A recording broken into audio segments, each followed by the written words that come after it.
할렐루야.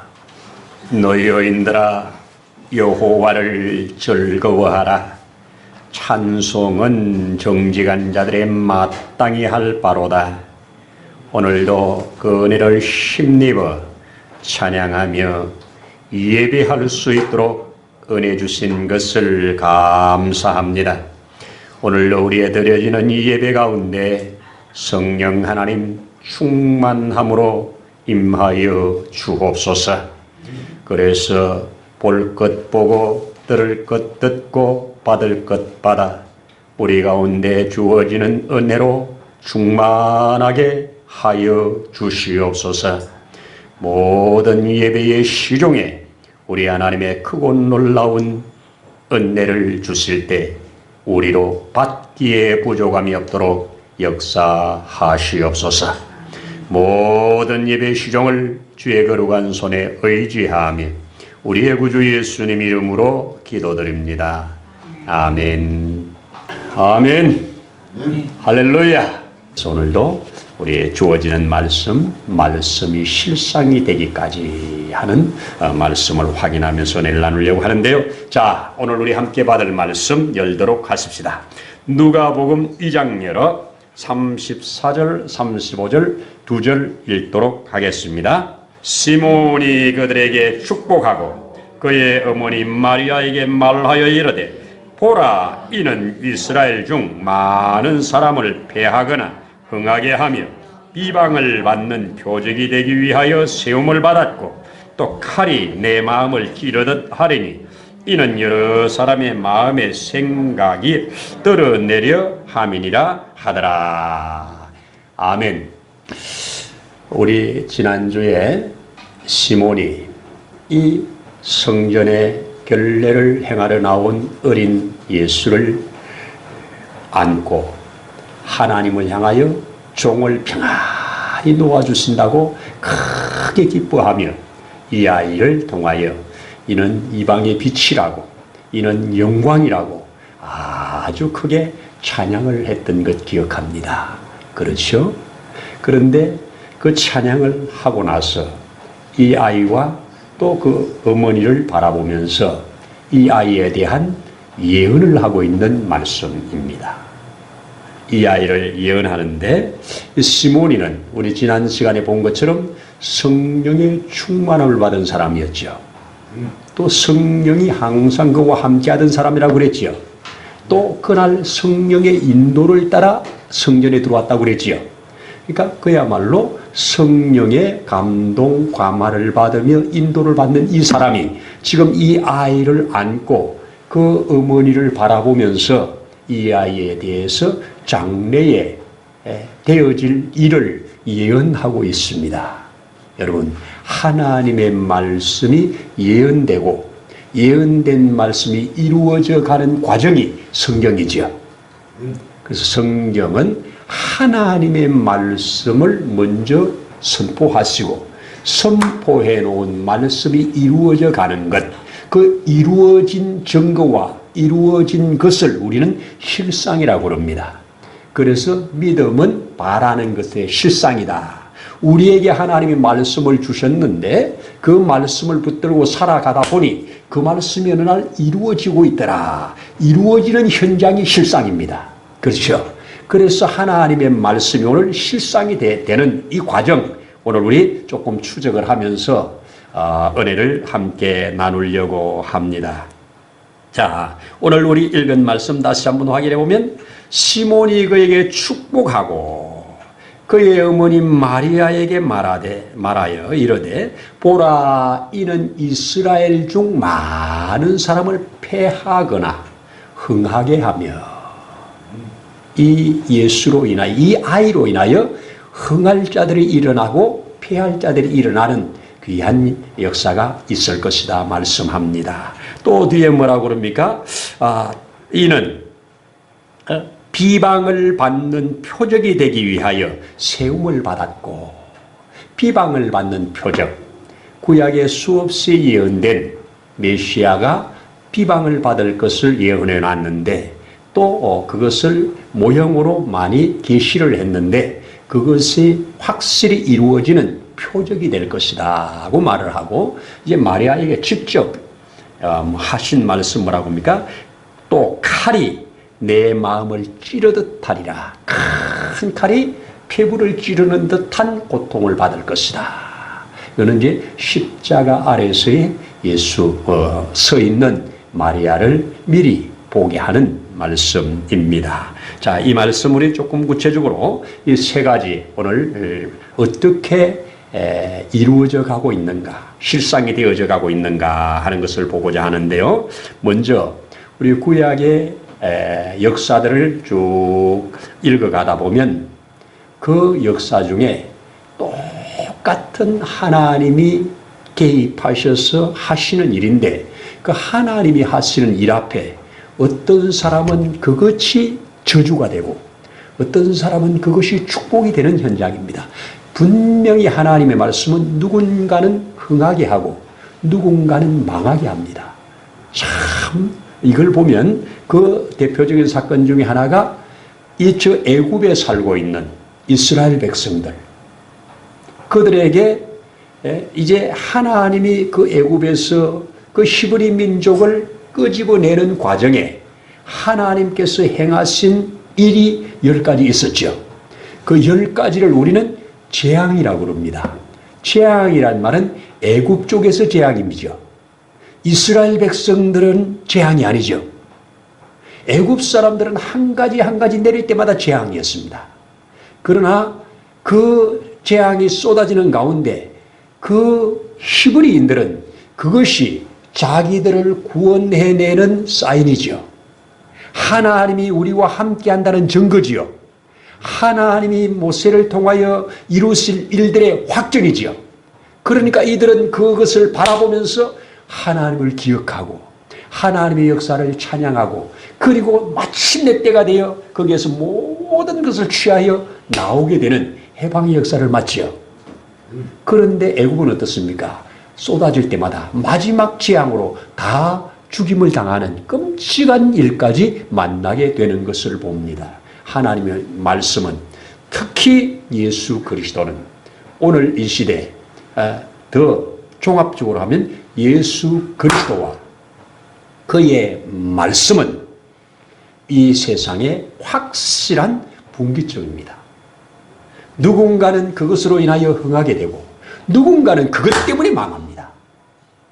그게 없었으면 안 망해도 될 건데 그것 때문에 망하게 됩니다. 여러분, 저와 여러분에게 예수는 확실한 구원의 증거요, 축복의 근거죠. 그렇습니다. 그것을 알려주는 것입니다. 자, 예수님의 생애에서 우리가 공생애를, 예수님의 생애라고, 생애에서 공생애를 확인해 볼 때 마태, 마가, 누가, 요한 이 복음서에서 확실히 드러내 주는 것 중에 하나가 예수로 인하여 흥하는 자와 예수로 인하여 망하는 자들을 극렬하게 보여주십니다. 자, 예수님께서 사역 첫 시작에 이 성전에 들어가서 성전을 뒤엎는 일을 하지요. 그 당시에 그렇게 오랫동안 내려오는 그 성전의 모든 문화와 그 예배의식을 예수님의 순간에 뒤집으면서 그들에게 호되게 이 도둑놈의 소굴을 만들었다고 책망하면서 내쫓는 역사를 하잖아요. 당시에 이 나타난 30살 된 이 청년이 이 어마어마한 세력들 앞에 이런 어마어마한 역사지요. 그런데 그것을 보는 사람도 어떻게 못해보는, 지켜보는 역사인데, 그 사건 이후에 이제 그 기득권을 가지고 있는 하나님의 특별한 은혜를 받은 대제사장, 사두개인, 바리새인들, 이 사람들은 정말 누구보다 하나님의 은혜를 많이 받았다고 자칭, 그리고 타인들이 인정해 주는 사람들이잖아요. 그런데 그 사람들은 어떻게 했습니까? 그 사건으로 인해서 예수를 죽이기로 결의합니다. 예수 죽여버려야 된다고, 우리 세력에 도전하는 저를 죽인다고, 죽일 제목을 만들기 위하여 성전 모독죄를 뒤집어 씌웁니다. 하나님 모독죄를 뒤집어 씌웁니다. 그래서 마침내 저를 죽이는 쪽으로 계속 몰아갑니다. 이들이, 이 요한이가 하는 말은 뭐라고 합니까? 독사의 자식들이라고 말을 합니다. 회개치 않으면 이미 도끼가 나무 뿌리에 놓인 것처럼 너희는 찍힐 거라고 말을 합니다. 그래도 회개 안 합니다. 그리고 끝까지 반대편에 서서 예수를 죽이는 쪽으로. 이들은 예수로 인하여 망한 자들이죠. 예수가 오기 전에는 저들이 이스라엘에 얼마나 흥하는 자들이었습니까? 모두가 인정하고 축복한 그런 사람들이잖아요. 그런데 예수가 오심으로, 예수가 자신을 드러내므로 예수 때문에 망하는 자리에 섰다는 겁니다. 기가 막힌 일이죠. 그리고 그 다음에 일어나는 일을 또 예수님께서 한 안식일에 이제 성전에 들어가시는 길목에서 38년 된 병자를 고치는 사건이 있죠. 요한복음 5장에서. 그것이 하필 안식일에 고쳤다고. 예수님은 의도적으로 안식이 없는 그에게 안식을 주기 위하여 안식일에 고쳤는데, 이 세력을 가지고 있는 대제사장 그룹들 또 그 지도자들은 안식일에 이 일을 했다고 예수를 또 죽이는 쪽에 더 무게를 실어주지요. 여러분, 안식일은 풀어주는 날입니다. 예수님이 그래서 저들에게 설명까지 다 해주셨어요. 안식을, 참된 안식이 없는 자에게 참된 안식을 주는 게 안식일이지, 안식일날 아무것도 안 하고 가만히 있는 게 안식일이 아니었느냐. 그래서 하나님이 안식일을 주신 이유와 목적까지 설명해 주면서 말했잖아. 저들은 오히려 예수를 죽이는 쪽에 더 서서 패하는 자로 확정을 받게 됩니다. 그러나 38년 된 병자는 자기도 모르는 쪽에 예수님으로 인해서 얼마나 그 병이 낫고 기쁘고 즐겁고 감사함으로 큰 은혜 가운데 흥하는 자로 살았겠습니까? 마지막 패하는 자리에서 흥하는 자로 살아낼 수 있도록 예수 때문에 그렇죠. 예수 없었으면 절대 있을 수 없는 일, 이것이었습니다. 또 우리 성경 읽어가다 보면 예수님께서 죄인들의 집에 들어가서 식사를 하고 저들이 멸시하고 천대하는 그러한 버려진 이런 자들을 예수님이 가까이 하고 환자들을 가까이 하고 이렇게 하는 것 때문에 지금 이 지도자들이 열받았잖아요. 그럴 때 예수님께서 삭개오를 만나서 삭개오의 집에 들어가서 식사를 같이 하면서 삭개오에게 오늘 이 집에 구원이 이르렀다고 말하잖아요. 삭개오는 예수님 때문에 대박난 사람이잖아요. 예수님 때문에 흥한 사람이잖아요. 예수님이 없었으면 그는 유대인들에게 영원한 멸시와 천대의 대상이었잖아요. 재산은 많았을지 모르지만, 그런데 예수님 때문에 모든 것이 풀려지고 성경에까지 들어와서 바로 예수 만나 변화된 사람의 샘플로 지금도 꿋꿋하게 정인이 되어 있잖아요. 그런데 그 예수님이 삭개오 집에 들어가는 것 때문에 얼마나 많은 사람들이 예수가 걸림돌이 되어서 하나님 앞에 저주받는 자리로 떨어지냐고. 그래서 결론처럼 말씀 먼저 드리면, 예수는 이 땅에 큰 돌인데 누군가에는 걸림돌이 되어 망하게 되고, 누군가는 그 돌을 굳게 받고 서는 디딤돌이 되어 하나님의 복을 받게 하는 역사다. 이것을 정확하게 알려주고 있습니다. 이것이 뭐예요? 예수는 흥하게도 하고 패하게도 하는 자라. 시므온이 이것을 예수를 안고 하는 말입니다. 마리아에게 하는 말입니다. 보라, 이는 많은 사람들을 패하게 하거나 흥하게 할 자라. 여러분, 오늘날 저도 예수 때문에 흥한 자입니다. 여러분도 예수 때문에 흥한 자 맞습니까? 예수 그때 안 믿었어야 되는데, 그때 예수 안 만났어야 되는데, 어쩌다 예수 믿어가지고 내가 지금 오늘 이렇게 사냐, 이런 사람들 없지요? 그런 사람들이 지갑이 다 떨어졌겠지요? 오늘날 이 자리까지 남아있는 것 감사한 일입니다. 예수, 그가 흥하게 하는 그 자리에 내가 서 있다는 겁니다. 이 세상 역사를 보면 예수로 인하여 흥하는, 그리고 예수 그리스도와 성경 때문에 그걸로 망하는 이런 역사들을 지금도 계속 진행되고 있고, 그 증거가 분명함을 알게 될 것입니다. 자, 두 번째 오늘 사건이 뭐냐? 비방을 받는 표적이 된다. 비방의 표적이 된다. 예수님이 이 땅에 계실 때 비방 많이 받았죠. 심지어 누구에게까지 비난받느냐? 예수님의 동생들에게까지도 비난받지요. 심지어 누구에게 비난받느냐? 함께 십자가에서 못 박혀 죽어가면서도 예수를 비방하지요. 그리고 가장 많이 비방한 사람들이 유대인들 하나님을 가장 잘 믿고 하나님의 특별한 복을 받았다고 하는 사람들이 다 그 앞에서 예수를 저주했지요. 예수는 이렇게 확실한 비방과 저주를 받는 표적이 되었습니다. 그럼 왜 이런 표적이 필요하냐? 구약에 예언해놨기 때문입니다. 구약의 예언을 이룬다는 측면에서 이게 중요한 겁니다. 그냥 비방받는다면 문제가 아니잖아요. 그만 멸시받는다면 이게 뭔 문제가 되겠습니까?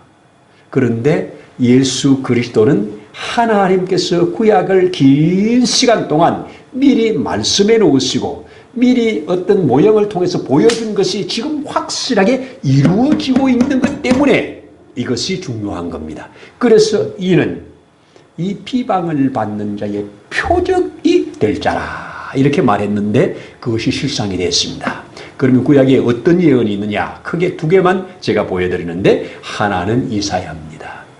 이사야가 53장에 그를 가리켜서 뭐라고 말합니까? 그는 멸시를 받아 사람들에게 버림받았으며 강고를 많이 겪었으며 질고를 아는 자라.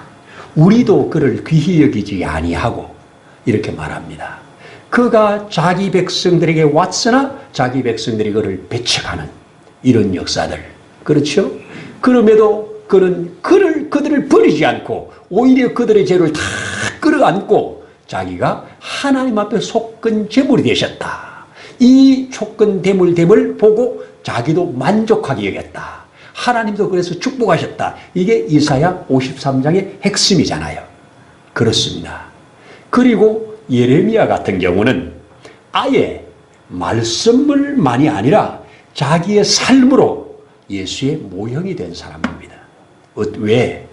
그는 하나님의 말씀을 전하는 것 때문에 하나님의 말씀을 왕이나 백성들이나 이 관원들이나 누구에게 하나님의 말씀을 전하면 말씀 때문에 뺨을 맞고 말씀 때문에 구덩이에 던져지고 말씀 때문에 감옥에 가고 그래서 얼마나 고통을 받는지 모릅니다. 분명히 하나님의 뜻을 알려주는데 알려주는 그 뜻을 거부하면서 오히려 죽이는 자리로 몰아내고 마침내 그는 순교했다고 전해지고 있습니다. 자기 삶으로 모든 삶으로 고난받을 메시아를 예언했는데 그 예언된 것이 예수를 통하여 완전하게 이루어져 가는 그 과정을 통해서 이러니까 메시아구만. 이러니까 하나님이 보낸 메시아 맞네. 모든 사람들에게 표적이 되게라고 이런 말씀을 주셨다는 겁니다. 그러면 우리도 그래서 아멘하고 메시아로 받는 거지요. 그렇습니다. 또 이 세 번째 하는 말이 뭐냐? 칼이 내 마음을 찌르듯 하리라. 이거는 보니까 오래 보니까 큰 칼입니다. 여러분 자기 몸으로 난 아이가 그리고 함께 살던 그 아이가 지금 십자가에서 그 모든 고통 중에서 죽어가는 그 모습을 보는 어머니의 심정이 어떻겠습니까? 어떤 칼로 찌른들 이보다 더 큰 고통이 있겠습니까? 어떻게 표현하겠습니까? 칼이 내 마음을 찌르는 듯 하리라. 여기에 이 마리암은 그런 게 아니고 그 이후에 예수 그리스도를 믿고 그분을 따르는 자들은 계속 당하는 고통입니다.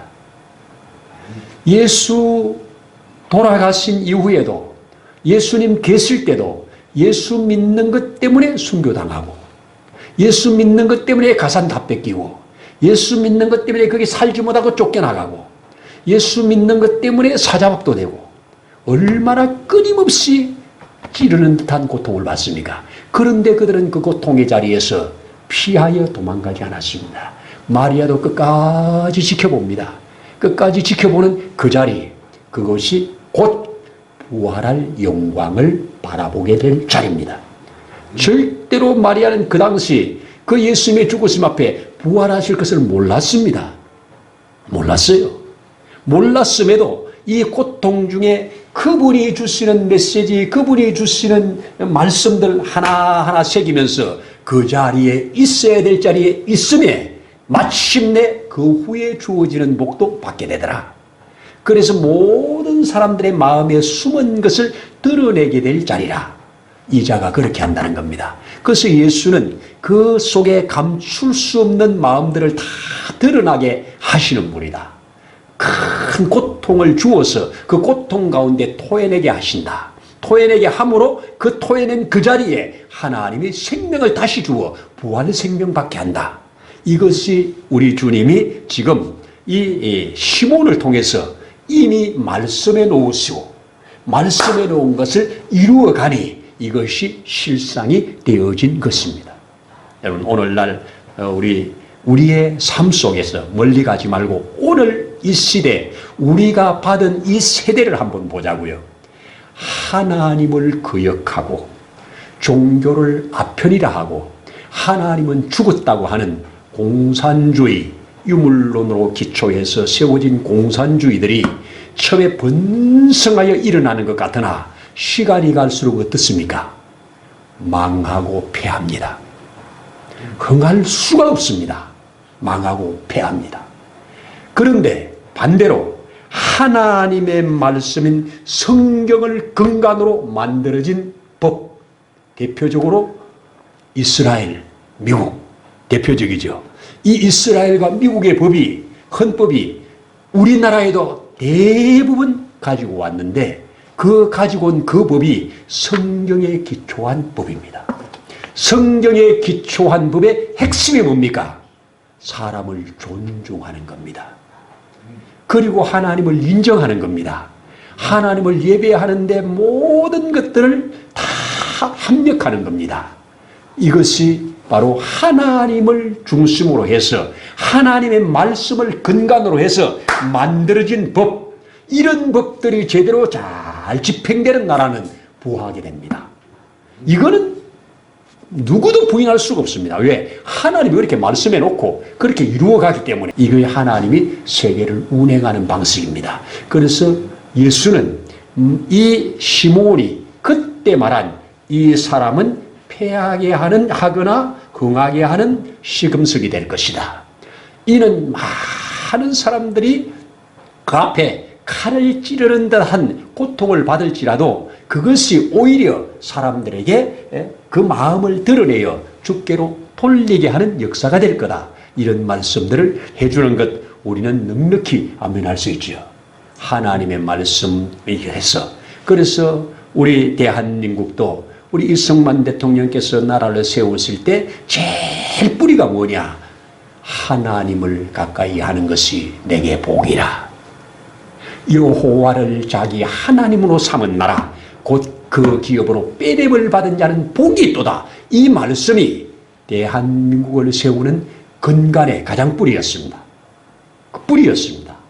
그러면 우리 당군 할아버지가 이 나라를 세울 때 세웠던 가장 근본적인 뿌리는 뭐였느냐? 바로 홍익인간이었습니다. 홍익인간. 그래서 하나님의 복을 받아서 많은 사람을 복되게 해라. 이것이었습니다. 홍익인간이었습니다. 바로 그래서 당군의 사상, 그걸로 세워진 게 홍익인간이고, 그리고 이승만 대통령이 대한민국 세울 때는 여호와를 자기 하나님으로 삼은 나라가 복이 있다. 왜? 자기가 수많은 책을 보면서 수많은 이것들을 보면서 깨달은 게 하나님을 경외하는, 하나님을 자기 하나님으로 삼은 나라들, 이스라엘, 그 다음에 영국, 그 다음에 프랑스, 그 다음에 이 세계의 큰 이 물줄기가 흘러가는 그 중심에는 하나님을 자기 하나님으로 삼았더라. 그래서 자기 시대에 하나님을 자기 하나님으로 삼은 미국을 바라본 겁니다. 그 당시에 영국을 바라본 겁니다. 그 당시에 이스라엘을 바라본 겁니다. 이것이 바로 하나님을 자기 하나님으로 삼아야 되는데 우리도 하나님을 자기 하나님으로 삼으면 우리나라도 바로 그렇게 복을 받을 것이다. 이것을 기본으로 해서 그 미국의 법과 독일의 법들을 다 가지고 대한민국 헌법이 만들어져서 오늘까지 왔는데, 이상한 법들을 자꾸 만들어가지고 하나님 거역하는 법을 만들려고 하는 이 세력들은 하나님과 충돌되게 될 것입니다. 아멘이죠. 이것이 바로 오늘 이 시대에 또 여전히 살아서 움직이는 말씀이라고 저는 믿습니다. 예수는 어제나 오늘이나, 성경은 어제나 오늘이나 동일하게 패하게 하는 시금석이고 흥하게 하는 시금석이다. 오늘 저와 여러분은 패하게 하는 자리에 서 있는 자냐, 흥하게 하는 자리에 서 있는 자냐, 이것이 너무 중요한 겁니다. 똑같은 말씀인데 말씀 때문에 망하고, 똑같은 말씀인데 말씀 때문에 흥한다면 우리는 흥하는 쪽에 서 있어야 되지요. 그러라고 이런 말씀을 주셨고, 그러라고 이런 말씀으로 함께 나누게 하는 줄로 믿습니다. 결코 우연히 지나가는 것 아니고, 하나님께서 이 시대에 저와 여러분을 사랑하셔서 망할 자리에 서지 말고 흥할 자리에 서서 예수로 말미암아 흥하는 자, 예수로 말미암아 영원한 천국이 우리의 고향이 되는 자, 이런 자로 이 땅을 살아갈 힘을 얻으라고, 그리고 포기하지 말고 끝까지 가라고 이런 말씀을 주신 줄로 믿습니다. 이런 은혜 있기를 소원하고 축복합니다. 기도하겠습니다. 이제는 우리 주 예수님의 거센 은혜와 하나님 아버지의 무한하신 사랑하심과 보혜사 성령님의 감동, 감화, 위로 충만케 하심이 함께 머리 숙여 예배하는 심령 위에, 가정 위에, 이 세우신 몸된 교회 위에, 이 나라와 민족 위에 이제로부터 영원토록 함께 하시기를 간절히 축원하옵나이다. 아멘.